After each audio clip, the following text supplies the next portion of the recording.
soy Guillermo Suay y dentro de lo que es el bloque de la medicina en Mesopotamia vamos a hacer un breve inciso en el código de Hammurabi. Primero hacer una breve reflexión, y es que a lo largo de la historia han existido una serie de ontologías médicas que han tratado de salvaguardar el respeto al cuerpo, primum non nocere. Solo hay una serie de excepciones en las cuales podremos no cumplir este precepto. Un ejemplo de la regulación, de este tipo de regulación, de cuando podemos incumplir este precepto, lo tenemos en el código de Hammurabi. ¿Qué es el código de Hammurabi? Pues fue un código, como bien dice, y fue redactado por el propio rey Hammurabi justo cuando estaba a punto de morir, en el año 1760 a.C. Es un código de 282 puntos, en el cual no existe el número 13, porque ya era considerado un número de mal augurio, y del número 66 al 99 no se ha podido encontrar una fuente legible y por lo tanto se desconoce lo que dice en dichos puntos.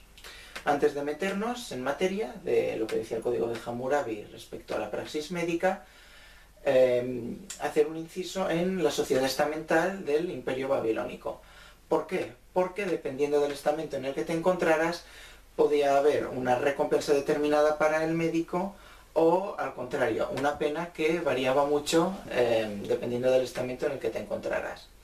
En el estamento más alto tenemos a los Awilum, o la élite libre. En el siguiente estamento tendríamos a los Muskenum, o los súbditos, y por último, en el más bajo, los Wardum, o los esclavos. De las 282 leyes que existían, básicamente se encargaban de, en general, regular todos los aspectos de la vida social del Imperio Babilónico, para asegurarse de que se cumpliera y para ver la importancia que tenía en el Imperio Babilónico. Hammurabi ordenó ponerlo en todos los puntos de gran afluencia pública.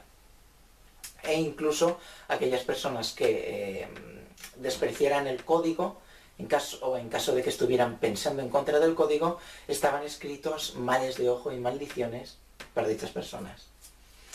Bueno, dentro de lo que es la praxis médica, el código describe todo lo que son los derechos de los pacientes, describe los pagos que se deberían de realizar e incluso subdividía las penas y los pagos dependiendo de la importancia de lo que estuviera realizando el médico, básicamente entre si era un tratamiento más médico o quirúrgico.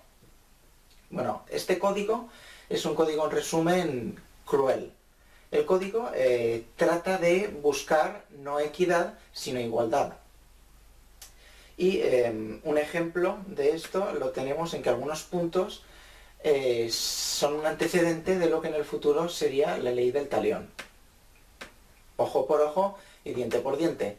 Un artículo que muestra este antecedente de ley del talión es uno que especifica que si un constructor construye una casa, si se derrumba y mata al propietario y a su hijo, deben de pagarlo con su vida el constructor y el propio hijo del constructor. Entonces, existen dos hipótesis acerca de cómo se aplicaba este código. La primera hipótesis es que se aplicaba a rajatabla, tal como decía, tal se ejecutaba, y la segunda es que se conmutaban las penas por compensaciones económicas. Un ejemplo lo tenemos en las leyes de Suna, que eran de un imperio que anexionó el propio rey Hammurabi, el imperio Warum. Y en esas leyes de Suna se establecen que las penas se compensen de forma económica.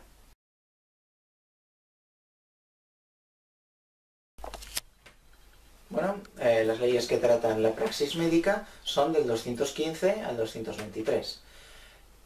Existen, digamos, se podría subdividir en dos partes. Una primera parte que se refiere a lo que es la praxis de la cirugía y otra que se refiere a una praxis más médica. Entonces, los tres primeros puntos, el 215, 216 y 217, se refieren a esta parte de cirugía. En el 215 se detalla que si el médico realiza una incisión con un bisturí de bronce o trata de extraer, de abrir la nube del ojo, recibirá un pago de 10 siclos de plata. Esta referencia a nube del ojo podría ser una operación de cataratas primigenia. Entonces, si seguimos avanzando, 216 y 217, vemos lo que sería la recompensa del médico en caso de realizar la cirugía satisfactoriamente a los estamentos más bajos. El 216 establece en 5 ciclos de plata el pago en el estamento medio y en 2 ciclos de plata para el estamento bajo, por parte del dueño, porque el estamento bajo es el de los esclavos, en el punto 217. Siguiendo, a partir del 218, 219 y 220, se comentan las penalizaciones en caso de que no vaya adecuadamente, no sea satisfactoria esta cirugía. En el primer punto se detallaría que si muere el paciente del estamento más alto o medio, o se quedara tuerto, al médico se le amputarían las manos. En el siguiente punto se detalla que en caso de que muera el esclavo, el médico tiene que sustituir dicho esclavo, y en el último punto de las penalizaciones se establece que en caso de dejar tuerto al esclavo debe de pagar la mitad del coste del esclavo.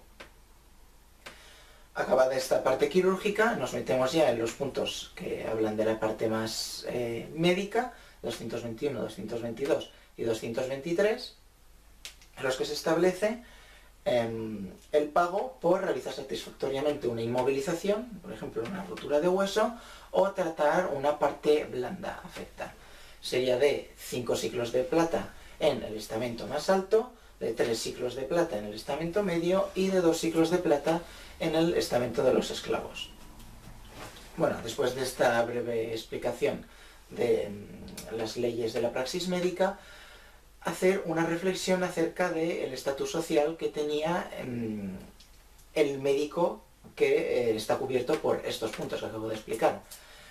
Primero, hace referencia a que se consideraba en Mesopotamia que todas las enfermedades eran un castigo divino.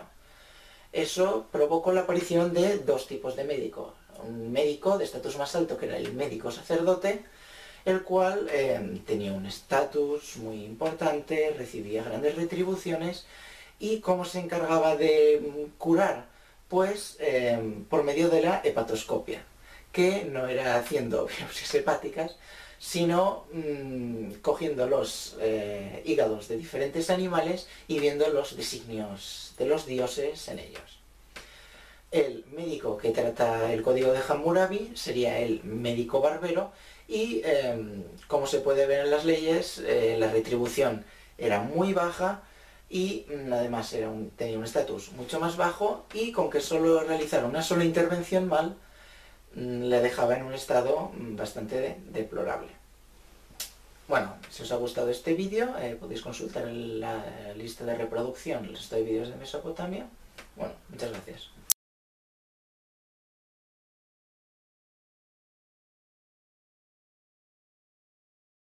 Si te ha gustado, dale a aquí, y así podrás estar al día de cuando subimos nuestro próximo vídeo.